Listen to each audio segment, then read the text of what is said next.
Imagine seeing the faces around you as a confusing series of parts instead of a whole. Individuals with autism have difficulties with making eye contact, understanding emotional expressions, and recognizing faces. Their peers at school may think that the children with autism are being rude by not looking at them in the eyes, but the real problem is that the individuals with autism just see faces differently. My name is Elizabeth White, and I'm a postdoctoral research assistant in the Laboratory of Developmental Neuroscience at Penn State.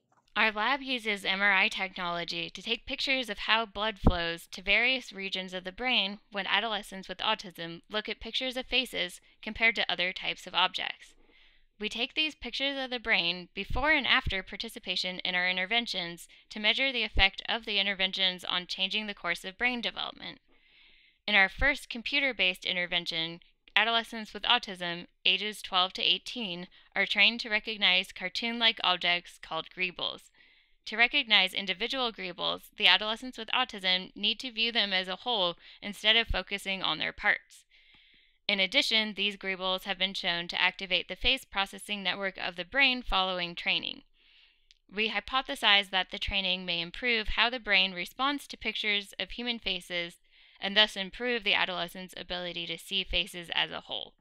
This may also lead to improvements in the adolescent's social interactions with others. A problem with this intervention, however, is that the training is somewhat boring. The design phase for the second intervention will tap into the skills I have learned from my interactions with the World of Warcraft gaming community and from the video game blog that I write under the pseudonym Lasana.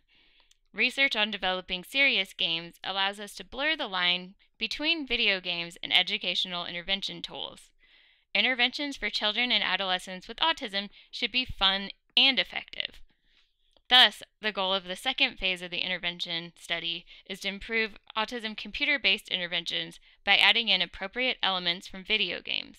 This includes aspects such as a storyline and plot tied to the educational objectives and increasing levels of difficulty tailored to provide appropriate challenges.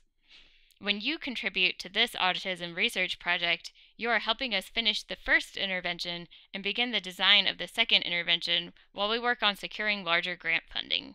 Your contribution will help pay for some of the costs associated with using the MRI machine on campus to help pay for families to travel to the lab and other supplies we need for conducting this research.